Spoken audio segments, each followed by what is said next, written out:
பிறக்குது. பிறந்தா குழந்தை அது மன்னர் வீட்டுல பிறந்தாலும் சரி மாமி குழந்தை ஒண்ணுதானே வளர்த்த விதம் தான் பிறக்கிறது குழந்தை பேர் அதான். எவ்வளவு வீட்டுல பிறந்தாலும் குழந்தை.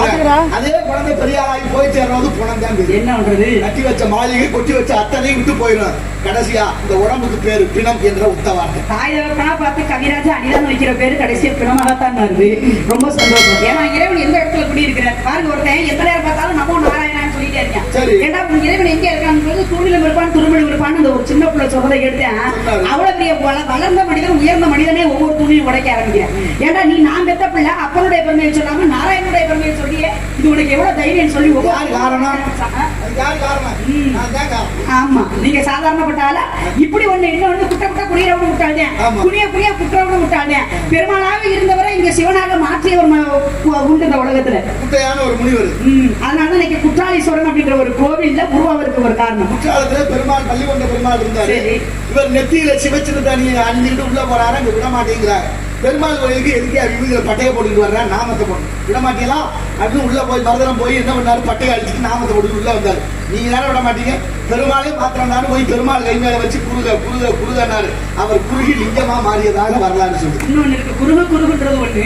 இன்னொருத்தர் பாருங்க மேலோகத்துல தேவேந்திரன் பதவிக்கே ஆசைப்பட்ட காரணத்தினால சப்த ரிஷிமார்களே பண்டக சுமக்க வைக்கிறான். ஒருத்தர் மண்டகனம் முடிச்சவன் தேவலோக பதவியே அடைஞ்சிட்டோம் இந்திர பதவியே நம்ம அடைஞ்சிட்டோமே நம்மளை காட்டின பெரியவன் யாருமே கிடையாது அப்படின்றதுனால சப்த ரிஷிமார்கள்ல குட்டையா உள்ளவர் நீங்க சொன்ன அகத்திய மாமுனிவர் தான். உங்களை போன்றவர் அதாவது குட்டையா உள்ளவர் அகத்திய முனிவர் தான். சர்ப்பம் சர்ப்பம்னு சொன்னாரா? சர்ப்பம் என்றால் சமஸ்கிருதத்தில் சீக்கிரம் சீக்கிரம்ன்றது அர்த்தம். அதுதான் நீ சர்ப்பமாக போகணும். சர்ப்ப பாம்புன்றது பாம்பாக போயிட்டா மகாபாரத கதை படிச்சிருக்கு. அந்த சாப விமோசனம் எப்ப பெற்றாலும் பீமட்டம் மறுக்கப்பட்டது அந்த சாப விமோசனம். இப்படி விஷயங்கள் நிறைய இருக்கு உங்களுக்கு தெரியாத விஷயங்கள்ல.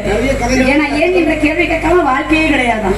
அப்ப கேளுங்க தரப்படும் திறக்கப்படும் தேடுங்கள் கண்டடைவீர்கள். ஏன்னா மரத்தை வாச்சிட்டு தங்கத்தை உரசி பார்க்கணும் தரத்தையும் பேச விட்டு பார்க்கணும். ஒரு குழந்தையோட தரம் எங்க தெரியுது? நல்ல குடும்பத்து பிள்ளைங்க பார்க்கும்போது பேசும்போது நடைமுறை பாவனை தெரிஞ்சு வேணும். அதுபோல நிலத்தில் கிடந்து போய் காட்டு முடிவில் பிறந்தோட வாய்ப்பு தண்ணி ஒரே நிலம் தான் மேல இருந்து வரும்போது தண்ணி தான் அதுக்கு பேரு. தண்ணி மட்டுமா சொல்றான் தண்ணிங்கிற ஒருத்தர் நீருங்கிறாரு ஒருத்தர் ஜலம்ங்கிறாரு ஒருத்தர் பாண்டிங்கிறாரு ஒருத்தர் இப்படி நிறைய பேர்கள் உண்டு. அப்படின்னாலும் தண்ணி தான். ஆனா ஒருத்தர் ஆங்கிலத்துல வாட்டர் இருக்கு. தண்ணி ஒண்ணுதான் பேருதான் பலவார். அதே தண்ணிய பூமியில விழுகிற இடத்தை பொறுத்து நிறம் மாறிடும். கரிசல் மண்ணில் விழுந்தா கருப்பு செம்மண்ணில் விழுந்தா சிவப்பு கடல்ல விழுந்தா உப்பு சாக்கடை விழுந்தா சாக்கடை நல்ல இடத்துல விழுந்தா நல்லது. அதே தண்ணியை பாத்திரத்துல அள்ளியாச்சுன்னா பாத்திரம் என்ன வடிவமோ அதையே அந்த தண்ணியும் மாறிக்கொண்டு அது போலதாங்க மனிதர்களுமே நல்ல இடத்துல சேர்ந்தா நல்லா இருப்பாங்க. கொஞ்சம் நல்லா தீ இடத்துல சேர்ந்தா அது மாதிரிதான் இருக்கும். கடவுள் எங்க இருக்கிறார்? உனக்கு ஒரு 10,000 ரூபாய் பட்டு போடுவேன் நகையெல்லாம் கழுத்துனது இந்த மாதிரி போட்டு போட்டு ஒரு ஊருக்கு போகணும்னு பேருந்துக்கு போய் நின்னா பேருந்து வர ஒரு 1/2 மணி நேரம் இருக்கு. நின்றுட்டே இருக்க கீழே உட்காருவியா? நான் அதாவது எப்படி ரொம்ப நேரம் நிக்க முடியாது இருக்கு எடுக்க ஆரம்பிச்சுல இல்லம்மா பட்டு போடவே அங்க கீழே உட்காந்து அழுக்கா போயிடும். அப்ப என்ன செய்வேன்? நீங்க இருக்கணும் சாதாரண துணியே உன்னை உட்கார விட மாட்டேங்குது. அப்ப சுத்தம் சாதாரண துணியா பட்டு புடவை என்ன விலை தெரியுமா? என்னைக்கு தான் ஒரு நாள் கிளியே தானே போகுது. என்ன பண்றது? ஆனாலும் அந்த பட்டு புடவை உன்னை கீழே உட்கார விடலைன்னா நல்ல பக்குவப்பட்ட மனசு என்னென்னலாம் கொடுக்கும். அப்படின்னா இறைவன் குடி இருக்கிற மனத்துக்கு சுத்தம் தேவை. சுத்தம் இல்லைன்னா கீழே உட்கார மாட்டான். ஆமா நல்ல நல்ல எழுக்கான கீழே உட்கார்ந்து வரா எப்படி ஏற்றி உட்கார விடாது. அப்ப ஆடையே நம்மள தீர்மானிக்குதுன்னா நம்மளுடைய நடவடிக்கை எப்படி இருக்கு? சிந்தை அழுக்காயிடுச்சுன்னு இருக்கு. அதனால கண்டை அழுக்கான கசக்கிடலாமா?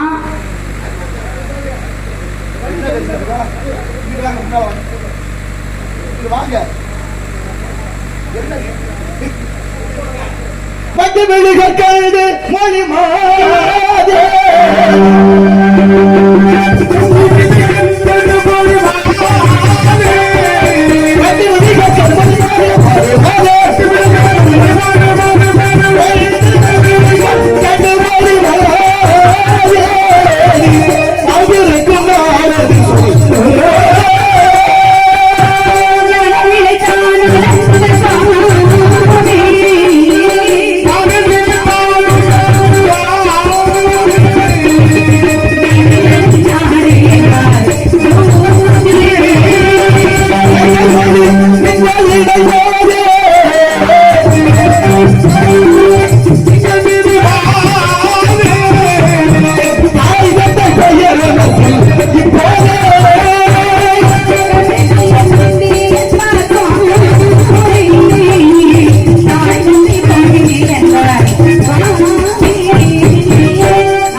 தமிழ் வணங்குவது புகழ் மூன்று எழுத்து கூட்டம் கூட்டம் தவத்துக்கு ஒருவர் தமிழுக்கு இருவர் குணத்துக்கு மூவர் சவத்துக்கு நால்வர் சகலத்துக்கு 5 பேர் சுவைக்கு 6 ரிஷிகள் 7 பசுக்கள் 8 தானியங்கள் 9 பசி வந்தா 10 பறந்துரும் அத்தனையும் நமக்கு லாபத்து குறைவா பிள்ளை அனுமதி குறைவா அன்னம் தாகத்து தீரா தண்ணீர் தரித்திரம் அறியா வேண்டீர் கோபத்தை அடக்க வேந்தன் உருமொழி கொள்ளா சீடன் பாவத்தை தீரா தீர்த்தம் பயனில்லை ஏழுந்தானியம் காசியில ஓடும் நதி எங்கேயும் பேரு காவிரி கொள்ளிடம் என்று நம்ம திருச்சி பக்கத்துல போகுது சரி அதுபோல இந்த மதுரை பக்கம் போனா வைகை நதி இது போல பல நதிகள் சரி அங்கே அங்க கங்கை கோதாவரி அப்படின்னு சொல்லக்கூடிய தாமிரபரணி எத்தனையோ நதிகள் இருக்கு ஆனாலும் 3 நதி ஒரு சண்டை ஒண்ணு திரிவேணி சங்கமம்னு பேரு ஒரு நதி மட்டும் கண்ணுக்கு தெரியாது அடிவாரத்திலே மறைஞ்சு இங்க வந்து அலகாபாத்ல சரஸ்வதி எங்க உருவாகி இங்க வருது அது ஒரு சாபத்தின் பெயராக இந்த வைகை நதியின் சத்தியத்தை எல்லாரும் காப்பாற்ற முடியுமா காந்தி ரொம்ப பக்குவமா சத்தியத்தை காப்பாற்றினார் அதனால அவர் சத்தியமேவ ஜெயதேன்னா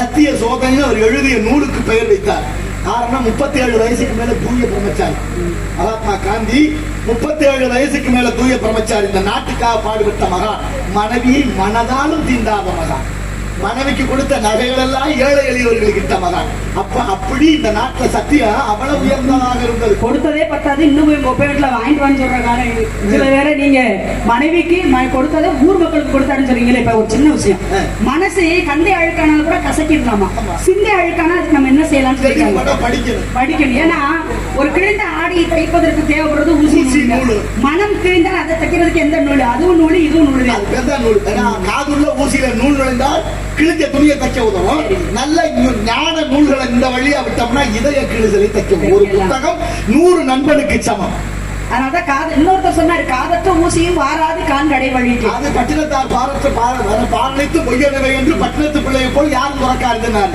வாசல் படி கடந்து வாராத பிச்சைக்கு ஆசைப்பட மாட்டேன் ஏன்னா அந்த உலகத்துல என்னதான் படிச்சு என்ன சொத்து சேர்த்து சுகத்தை சேர்த்தாலும் இறந்து கிடக்கும் பொழுது கிழிஞ்சு அதாவது காதலால அந்த ஊசியை கூட உங்களால கொண்டு வர முடியாது இப்ப போய் நீ ஏன் பணம்னு அலையிற சொல்லி ஒரு பிள்ளையாகப்பட்டவன் தகப்பனுக்கு புத்தி கொடுக்கலாம் இப்படி விஷயங்கள் நிறைய அவசியம் இருக்கு தத்துவங்களை சொல்ல திருநீலி மேலைன்னு ஒரு ஊரு தஞ்சாவூர் பக்கம் இருக்கு அந்த திருநெல்வேலி நாவுக்கரசருக்கு இறைவன் ஈசன் படியில ஒவ்வொரு நாளும் காசு வச்சுட்டு போவார் தங்க காசு அதனால அவருக்கு படிக்காசுனா படிக்காசுன்னா உங்களுக்கு போய் கும்பிடுங்க படிப்படியா கொட்டி கொடுப்பாரு அதே மாதிரி சிவகங்கை மாவட்டத்துல தினமும் ஒரு பால்காரர் பால் கொண்டு போகும்பொழுது ஒரு இடத்துல தட்டி தட்டி தட்டி விழுகுது பாலெல்லாம் அந்த இடத்துல கொட்டுது இப்ப இது என்ன இப்படி நடக்குதுன்னு ஐயப்பட்டு மன்னன் அப்படி சொல்றாரு மன்னன் உடனே கட்டளையிடுறாரு அந்த இடத்துல என்ன இருக்கு ஏது இருக்கு நோண்டி பாருங்க அப்படின் பொழுது மண்வெட்டியை வச்சு வெட்டிட்டாங்க அந்த லிங்கத்தின் தலையில போய் பட்டுருது பட்டு ரத்தமாகப்படுது வருது அது எந்த ஆலயம் அப்படின்றது உங்களுக்கு நல்லா தெரியும் அது இன்னைக்கு இருக்குமா அது திருப்புறவாசல் திருப்புவனத்தில் கூடிய இப்படி ஒவ்வொரு இடத்திலையும் ஒவ்வொரு ஆமா திருநெல்வேலி ஏன்னா நெல்லிக்கு வெளியிட்ட காரணத்தால் நெல்லையப்பன் பேரு திருநெல்வேலியின் பேரு வச்சிருந்த நெல்லை உற்பத்தி பண்ண தெளிச்சேரி பேரு திருத்தளிச்சேரி முடியுமா யார் காத்தது நான் காக்குறேன் யாருக்கு அடுத்தவங்க காக்குறாங்க காக்கல அடுத்தவங்க பத்தி எனக்கு என்ன அப்படி போயிடக்கூடாது இருந்துட்டு போது அதுக்கு ஊருக்காக வாழக்கூடாது கணக்காக வாழணும் நான் எனக்காக இந்த இடத்துல வாழ்றேன் நான் என்ன பொறுத்த வரைக்கும் பொதுநலவாதி நம்ம மட்டும் பொதுநலவாதியா இருந்தா நீங்க என்ன பண்ணி உங்க தலை தப்பிக்கிறது தானே அந்த கலகம் பண்றீங்க இங்க நம்மளும் நல்லா இருக்கணும் பாத்துக்கிட்டு அவங்களும் நல்லா இருக்கு நான் அந்த இடத்துல நல்லா இருக்கும்னு நினைக்கிறேன் எங்க அப்பாவோட சொல்ல கேட்கணும்னு ஆசைப்படுறேன் எல்லாரும் காவல் பண்றேன் ராமகிருஷ்ண பரமஹம்சருக்கு போய் சீடர் கேட்டாரா ஐயா சொர்க்கம்னா என்ன நரகம்னா என்ன ரெண்டு இருக்காமல எங்க இருக்கும்னு சொல்லுங்க அவர் ஒரு கதையின் மூலமா விளக்கத்தை சொன்னார் தம்பிங்க வா எப்படி இருக்குன்னு சொல்றேன் சொர்க்க நரகம்னு ரெண்டு இருக்கு பரமசிவன் ஒரு அடியாரா வந்து நரகத்துக்கு போய் நரகவாசிகள் எல்லாம் கூப்பிட்டு ஐயா நரகவாசிகளே எல்லாரும் பசுவோட இருப்பீங்க 1000 அண்டா நெய் விட்டு சக்கரை பொங்கல் பொங்கி இருக்கு அப்படியே தித்திப்பா இருக்கும் எல்லாரும் சாப்பிடுங்க பத்திரமா சாப்பிட்டு வர்ற 1/2 மணி நேரம் கழிச்சு ஒரு நிபந்தனை என்னையா சாப்பிட சொல்லி நிபந்தனை சொல்றாரு ஒண்ணு இல்ல கையை மடக்காம சாப்பிடுங்க நான் 1/2 மணி நேரத்துக்கு கழிச்சு வரேன் ஒருத்தர் ஊட்டி விட வேண்டியதான் வந்துட்டாரு இப்ப சொர்க்கத்துக்கு போனாரு சொர்க்கத்துல போய் சொல்றாரு சொர்க்கவாசிகளே உங்களுக்கு 1000 அண்டா நெய் சோறு தடா பொங்க சோறு இருக்கு நல்லா சாப்பிடுங்க கையை மடக்காம சாப்பிடுங்க அப்படின்னு அங்கேயும் அதே நிபந்தனை வச்சுட்டு 1/2 மணி நேரம் கழிச்சு நரகத்துக்கு வந்தாரு ஒருத்தவங்க கூட சாப்பிட பூரா ஒருத்தர் பாத்துக்கிட்டு ஒண்ணு மாதிரி என்ன பாருங்க உட்காந்து இருந்தாங்க கேட்டாரு ஏப்பா சாப்பிடல என்னையா சாப்பிட சொன்னீங்க கடைசியா கையை மடக்கப்படாதீங்க ஒருத்தவங்க சாப்பிட முடியாது எப்படி சாப்பிடுறதுன்னு முடிச்சுட்டு அப்படியா நீங்க எல்லாரும் என் கூட வாங்க அப்படின்னு சொர்க்கத்துக்கு கூட்டிட்டு போனாரு. அங்க போய் பார்த்தா 1000 அண்டா நெய் சோறு சக்கரை பொங்கல் தீர்ந்துருச்சு. எப்படிங்க அதான் எப்படி கேட்கறா ஒருத்தர் சொல்றாரு அதுல, ஐயா எங்களை கை மடக்காம சாப்பிட சொன்னீங்க, நான் அள்ளி நான் சாப்பிட முடியல, ஆனா நான் அள்ளி அவருக்கு ஊட்டினேன், அவர் அள்ளி எனக்கு ஊட்டினாரு, இப்படி ஒவ்வொருத்தரும் மாத்தி மாத்தி எல்லாருக்கும் ஊட்டிக்கிட்டோம், அதனால எங்களுக்கு சாப்பிட முடிஞ்சதுன்னு. இந்த கதை என்ன சொல்லுது, நீ மட்டும் சாப்பிட நினைச்சா சாப்பிடாம நரகத்துல கிடக்குற, அடுத்தவர்களும் சாப்பிட நினைச்சு முயற்சி பண்ணா அதான்டா சொர்க்கம். அந்த காலத்துல தானும் வாழணும் அடுத்தவங்களும் வாழணும்னு நினைச்ச காலம் அது. அதனால சொர்க்கம் நரகத்தை பார்த்தாங்க, பொறுத்திருந்து பார்த்தாங்க. ஆனா இன்னைக்கு அப்படி இல்ல, சொர்க்கமும் நரகமும் நாங்க வாழக்கூடிய வாழ்க்கையில பூலோகத்துல கிடைச்சது. அவர்கள் உயிர்க்கும் அடங்காமை 6 உயிர்த்து விடும். அரசன் அன்று கொள்வான், தெய்வம் நின்று கொள்ளாங்க. தெய்வம்னா அன்னைக்கே கொள்ளுது, அரசன் தான் அன்று பொறுமையா நின்று கொள்றாங்க. என்ன தர்க்கம்னா என்ன நினைக்கிறாங்க? நான் ஒரு 4 கேள்வி உன்னை கேட்டு நான் உனக்கு சொல்லி வச்சிருந்தேன், நான் கேட்டு நீ பதில் சொல்ற மாதிரி நடிச்சு பதில் சொன்னா அது பெருமை. நான் வந்து நீ 4 கேள்வி என்ன கேட்டு இப்ப எத்தனை கேள்விக்கு பதில் சொல்லிருக்கேன், எத்தனை ஊரை பத்தி பேசிருக்கலாம், அப்படி இருந்தா தான் ஒரு கற்பனையை வளர்த்து வச்சிருக்கா ஒரு திட்டம். அதெல்லாம் தர்க்கம், அது இல்ல தர்க்கம். அறிவாளிகள் பேசும்போது எத்தனை கருத்துக்கள் எங்கெல்லாம் சுற்றி பேசுறது, அவருக்கு பாட்டு வேணும். அதனால பெண்களுக்கு பரவாயில்லை, அதான் அவர்தான் பாட்டு.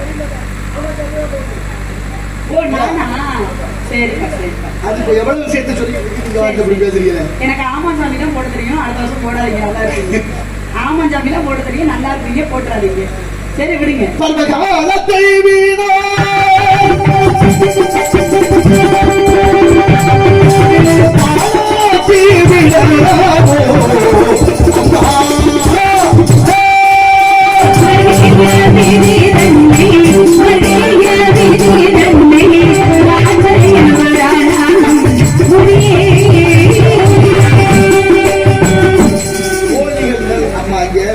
அசலுக்கு மரியாதை இல்ல, நகலுக்கு தான் மரியாதை.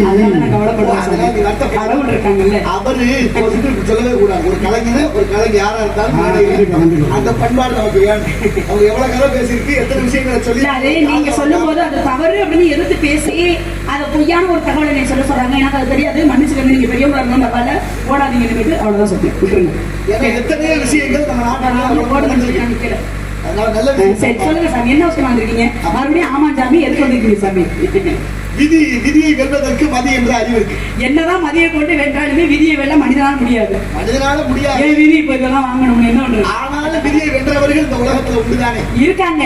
அவங்க விதியை வென்றாங்கன்னா அஷ்டமா சித்துக்களை கத்து கடைசி அவங்க வென்றவங்க இருக்காங்க. சாதாரண ஒவ்வொருத்தர் இருக்காங்க, நான் இல்லைன்னு சொல்லல. இருந்தாலும் இறந்தாலும் பேர் சொல்ல வேண்டும். இவர் போல யார் என்று ஊர் சொல்ல வேண்டும் இருக்காங்க. அத்தனை விஷயங்கள் நடந்திருக்குல்ல. சரி, இந்த கமலாவதி ஒரு பெண்ணு தெரியல, தெரியுமே. தஞ்சை மாவட்டம் தஞ்சாவூர் பிறந்தவோ சோழம் மனைவி. வாரிசு 2 நாட்களுக்கு பிறகு பிறக்குது.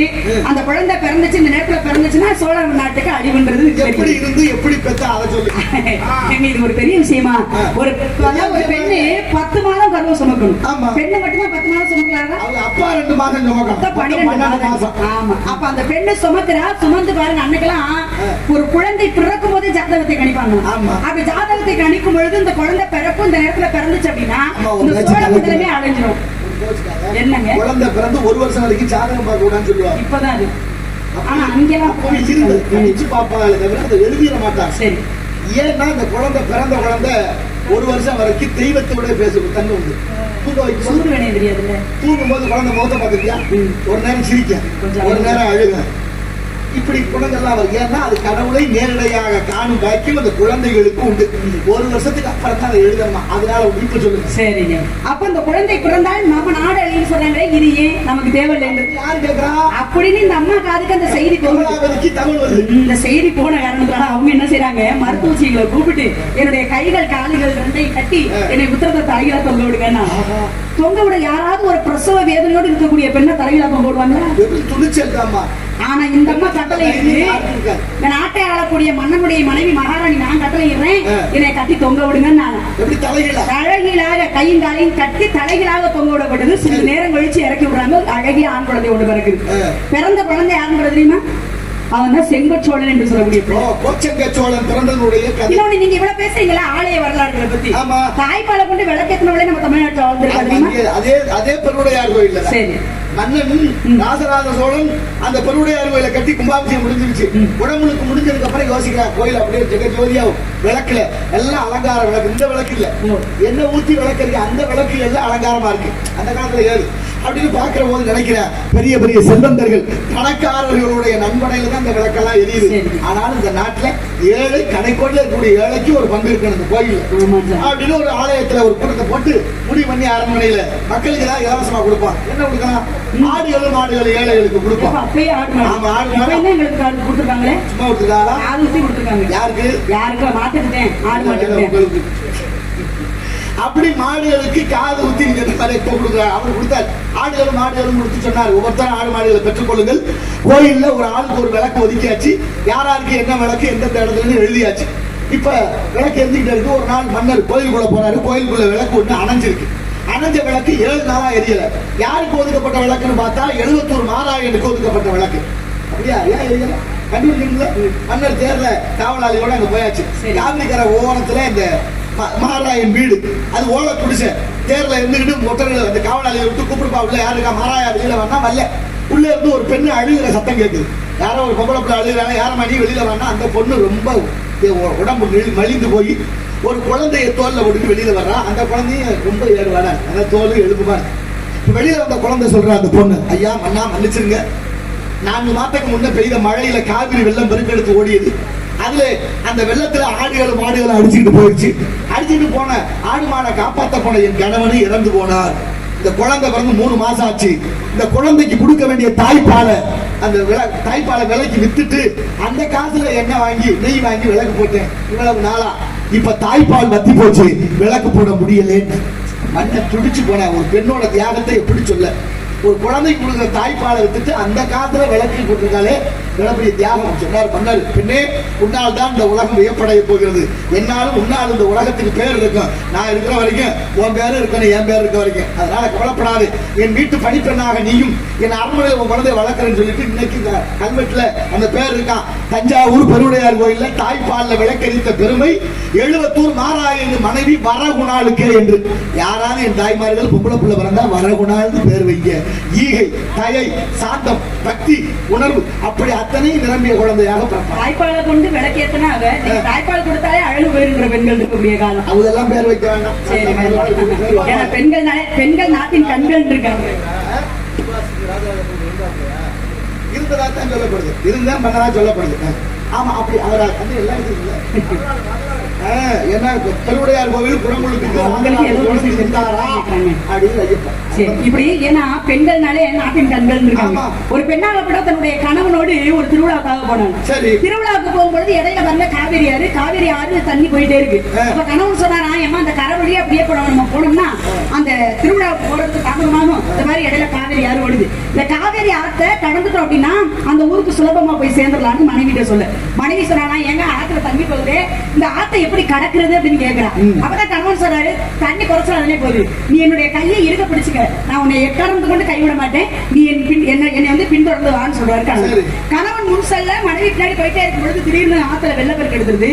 வெள்ளப்பெருக்கு எடுத்த மாத்திரத்துல கணவன் நீர்ல அடிச்சு போயிட்டே இருக்காரு. உடனே மனைவி கத்துறா, ஐயோ கடவுளே, யாரும் இல்லையா, என் கணவனை தயவு செய்து காப்பாத்துங்க அப்படின்னு சொல்லி கூச்சு சொல்லிடுறான். ஆனா அந்த கரையில என்ன அத்தனை ஆண்களும் பார்த்துட்டு அந்த மனைவி அந்த ஆண் பிள்ளைய காப்பாத்துல பாக்குற அந்த பெண்ணு என்னடா பண்றதுன்னு யோசிச்சு, பெண்களுக்கு என்னைக்குமே சமயோஜித புத்தி அதிகம். ஒரு சபை நடுவே எவ்வளவு கேவலப்பட்டாலும் சரி, அதெல்லாம் ஒரு துச்சமா நம்ம நினைக்கவே கூடாது.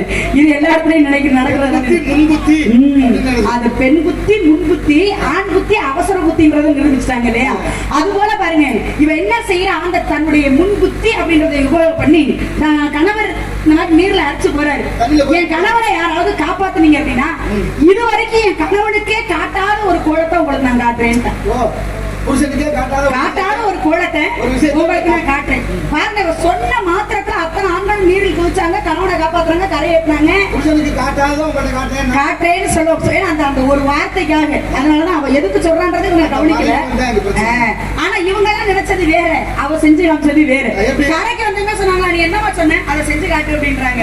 பெண்ணு ஒரு மறைவுல போய் தன் சுமங்கலியா இருந்தாலே பொட்டு கோலம் வச்சு ஆமா. அந்த கோலத்தை விடுத்து வெண்ணிலை ஆடை உடுத்தி நல்லா வர்ற ஒரு விதவை கோலத்தோட வர்றான். பார்த்த ஆண்கள் கேட்டாங்க, "என்னம்மா என்ன சொன்னேன், என்ன பண்ணிட்டு இருக்க? நீ என்ன விதவையா வந்து நிக்கிற? புருஷனுக்கு காட்டாத கோலம் காமிக்கிறேன்னு சொல்லிட்டு நீ என்ன இந்த கோலத்துல வந்து நிக்கிற? ஐயா, இவன் புருஷன் உயிரோட இருக்காரு, பொட்டுக்கு சொந்தக்காரி, என் கணவன் சுமங்கலி கோலத்தை பார்க்கலாம். ஒருவேளை என் கணவன் இறந்தால் இந்த விதவை கோலத்தை என் கணவன் பார்க்க முடியுமா? அப்ப என் புருஷனுக்கு காட்டாத ஒரு கோலம் என்பது விதவை கோலம், அதைத்தான் காட்டுறேன்னு சொல்றேன் அப்படின்னா இப்படி தப்பிக்கிறவங்களும் உண்டு. நிறைய இந்த மாதிரி கதைகள் பெண்களால நடந்த கதைகள்லாம் உண்டு. காசியில ஒரு மகா சாதுவானவர் சரி ரொம்ப பொறுமையா இருந்திருக்கிறாரு. யாரு என்ன பேசினாலும் கண்டுக்கிறது இல்ல. 8-2-11 ஆமாங்கிறது, எதை சொன்னாலும் சரின்னு சொல்ற ஆமா ஜாமி அப்படி இருக்கு. ஆனாலும் அங்க இருந்த ஒருத்தருக்கு பிடிக்கல. ஏன்னா எதை சொன்னாலும் அவர் ரொம்ப பொறுமையா இருக்கேன், கோவம் வரமாட்டாது அவனுக்கு, இவனை எப்படியாவது கோவப்படுத்தி இவன் போலி சாமியார்னு காட்டி கொடுக்கணும்னு முடிவு பண்ணி ஒரு ஆளை ஏற்பாடு பண்ணி அவர் வந்து காலையில கங்கையில குளிச்சுட்டு கரையேறும் போது நீ நிறைய வெத்தலை வாக்கு வாங்கி வச்சு வாய் நிறைய மின்ன முகத்திலே துப்புன்னாரு. எவ்வளவு பெரிய காரியம். இதை செய்யறதுக்கு காசு வாங்கி உட்காந்து வெத்தலை வாக்கு போட்டு நின்றுக்கிட்டு இருக்கேன்.